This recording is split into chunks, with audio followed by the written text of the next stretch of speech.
جو سعودی عرب نے عمران خان کو اور پاکستان کے ہر فرد کو دی، اور یہ آپ کو آج عزت جو ہے وہ اشتہارات کی شکل میں زبردستی جو ہے کچھ خاندانوں کو دلوانی پڑ رہی ہے، اور دوسری طرف سے ایک قبیلہ ہے۔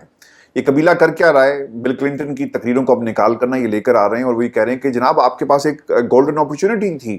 لیکن پاکستان نے دھماکے کر کے اپنے اوپر آٹومیٹکلی سینکشنز لگا دی ہیں، اور اسے کریڈٹ دیتے ہیں کہ یہ ہے وہ نواز شریف جس نے ایبسولوٹ ناٹ کہا۔ بھائی جان جا کر آپ اپنے فورن منسٹر کی بات کو سنیں، ان کتابوں کو پڑھیں، ڈاکٹر عبدالقدیر خان کی آپ بیٹی، آپ کو پتہ چلے گی کہ نواز شریف کبھی بھی ایٹمی دھماکے نہیں کرنا چاہتے تھے۔ آج اگر خدا نہ خواستہ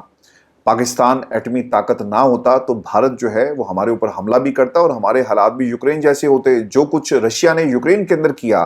جب ان سے ان کی ایٹمی طاقت کو چھین لیا گیا، تو آج دیکھیں کہ وہ اپنا دفاع نہیں کر سکتے۔ اور پھر امریکہ جو یوکرین کی معدنیات پر نظر رکھ کر بیٹھا ہوا تھا اور ان سے اس نے معاہدے کروائے، ہماری معدنیات کے ساتھ بھی یہی کچھ ہونا تھا اور ہمیں بھی اس طرف دھکیل دیا جاتا۔ شاید اس لیول پر یہ باتیں، یعنی آج 2025 میں اتنی دیر یہ سلسلہ نہ چلتا، اور یہ تمام فیصلے اسی وقت ہو چکے ہوتے جب 28 مئی کو دشمن ہمارے اوپر جو ہے وہ حملہ کرنے کی اس قسم کی باتیں جو ہو رہی تھی۔ تو یہ وہ فرق ہے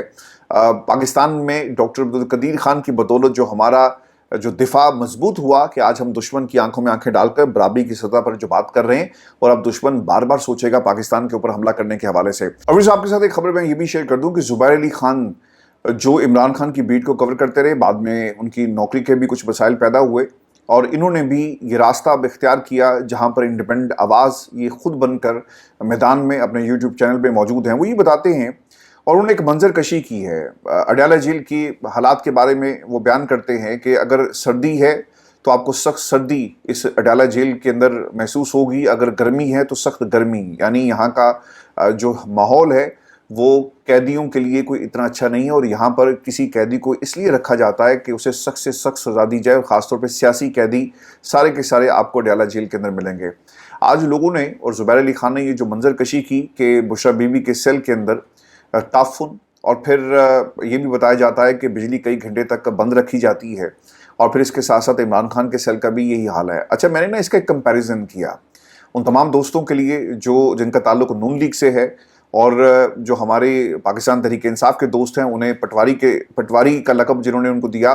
وہ لگے ہوئے ہیں ٹک ٹاک کے اوپر نواز شریف صاحب کے حوالے سے اور پھر عمران خان کے خلاف ایک بیانیہ بنانے کے لیے۔ تو میرا آپ تمام دوستوں سے ایک سوال ہے، اور آپ خود بھی کمپیریزن کریں۔ پاکستان کے اندر 10-10 گھنٹے 12-12 گھنٹے لوڈ شیڈنگ ہوتی ہے، اور وہ ان لوگوں کی میں بات کر رہا ہوں جو سارے آزاد ہیں، اپنے اپنے گھروں میں بیٹھے ہوئے ہیں، لوڈ شیڈنگ ہو رہی ہے، ٹھیک ہے۔ اور گرمی کے اندر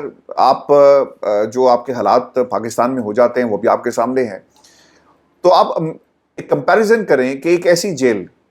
جہاں پر عمران خان کو رکھا ہوا ہے، جہاں پر بجلی آ رہی ہے نہیں آ رہی، اس کو کون چیک کرے گا؟ تو کیا وہاں پہ لوڈ شیڈنگ نہیں ہوگی؟ جب کوئی کہتا ہے آ کر کہ جناب 12-12 گھنٹے بجلی بند ہوتی ہے اور جان بوجھ کر بند کر دی جاتی ہے، تو آپ نے کیا کہنا ہے؟ چھوٹا سا جملہ کہ جناب لوڈ شیڈنگ ہو گئی ہے، اور لوڈ شیڈنگ کی وجہ سے سیل کی لائٹ ہم نے بند کر دی۔ تو پاکستان کی عوام جو آزاد ہے،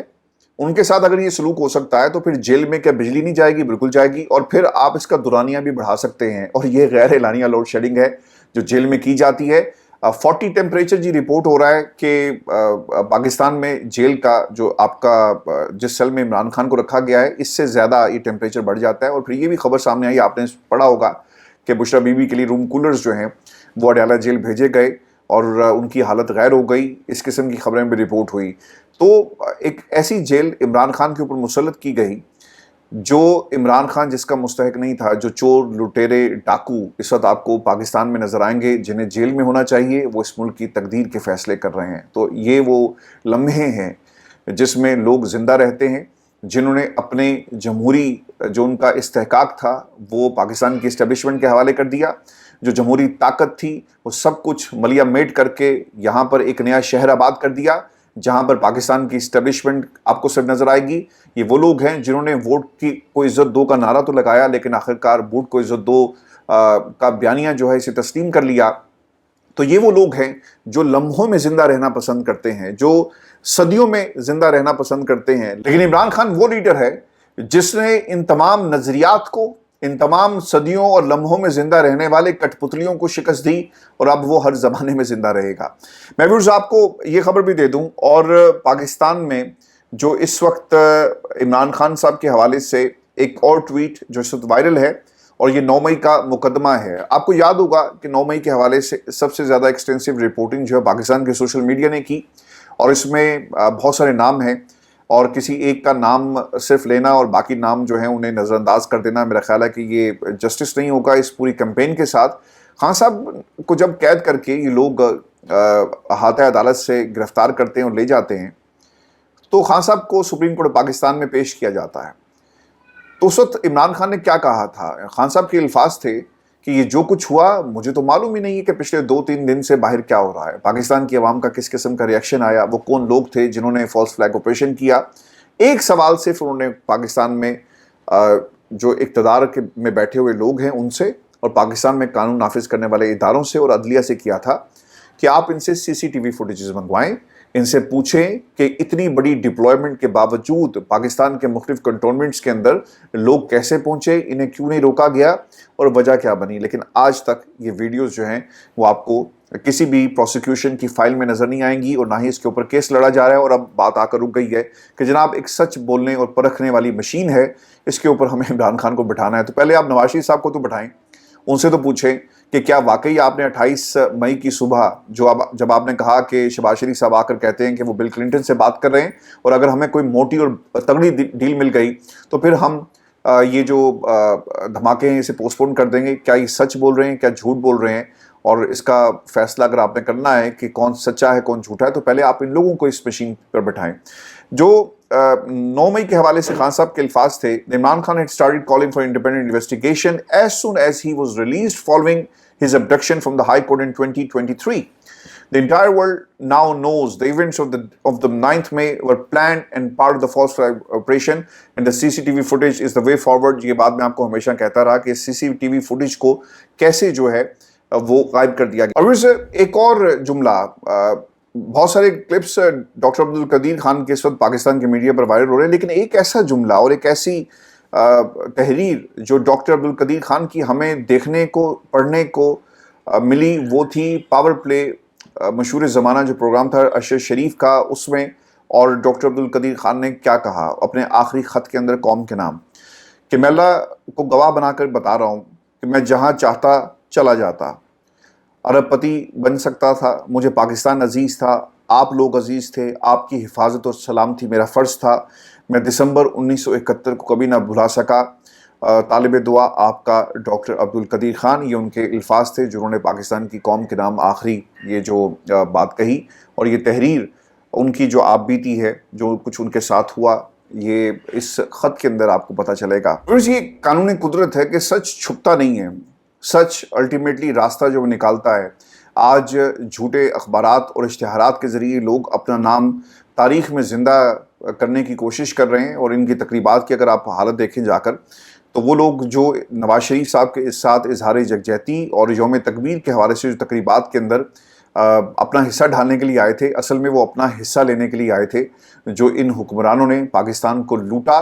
اور وہ حصہ انہوں نے کیسے پورا کیا؟ وہاں پر بریانی چل رہی ہے اور نعرے لگ رہے تھے یوم تکبیر کے, لیکن the people were more interested in biryani than Nawaz Sharif narrative, اور جو ان کا پچھلے کچھ دنوں سے نیریٹو یہ بنانے کی کوشش کر رہے ہیں, کیونکہ ان کے پیچھے اب کچھ راہ نہیں ہے. پولیٹیکل کیپٹل جو ہے مکمل طور پہ ختم ہو چکا ہے,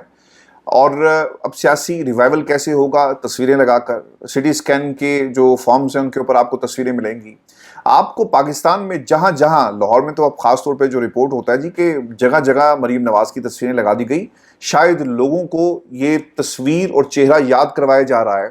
کہ اس ملک کی تباہی کا جو ذمہ دار ہے وہ کون سا خاندان ہے. میں تو اس کو اس کی انٹرپریٹیشن یہی کروں گا. پھر ہم اپنے ہیروز کے ساتھ نا اسی قسم کا سلوک کرتے ہیں. ڈاکٹر عبدالقدیر کے ساتھ جو کچھ ہوا وہ آپ کے سامنے ہے, اور دوسری طرف عمران خان کے ساتھ اب ایک ڈیل کا یہ سلسلہ شروع کرنا چاہتے ہیں, اور بار بار یہ خبریں رپورٹ ہوتی ہیں بہت سارے بیربلوں کے ذریعے کہ عمران خان ڈیل کے لیے مان رہے ہیں, اور کچھ وفود اڈیالہ جیل میں بھیجنے کی تیاری ہو رہی ہے. اب ایک اور وفد جس کے بارے میں بتایا جاتا ہے اور یہ کلیم کیا جا رہا ہے کہ باخبر ذرائع نے انکشاف کیا کہ جس وقت عمران خان کی قانونی اور سیاسی قسمت غیر یقینی نظر آ رہی ہے, امریکہ میں مقیم پاکستانی ڈاکٹرز اور تاجروں کا ایک گروپ اسی ہفتے کسی بھی وقت اڈیالہ جیل میں پاکستان تحریک انصاف کے بانی سے ملاقات کا خواہش مند ہے. عمران خان وفد کی پاکستان میں موجودگی سے آگاہ ہیں, اور وفد کا خیال ہے کہ وہ ان سے ملاقات کے لیے آمادہ ہیں. اچھا آمادہ کیسے ہیں؟ ان کا خیال ہے، اب یہ بڑا ایک انٹرسٹنگ سوال بن جاتا ہے کہ ان کا خیال ہے کہ عمران خان ان سے ملنے کے لیے آمادہ ہیں. تو یہ وہی لوگ ہیں جو یہ رپورٹس اور جن کے مرضی سے جھیل کے دروازے کھلیں گے. اور متوقع ملاقات کی تفصیلات اب تک واضح نہیں، لیکن وفد کا یہ دورہ عمران خان کے لیے ممکنہ ریلیف کے حصول کی خاطر خاموش سفارتکاری کے ذریعے نئی کوششیں شروع کرنے کا حصہ سمجھا جا رہا ہے. سر قادی خاموش سفارتکاری،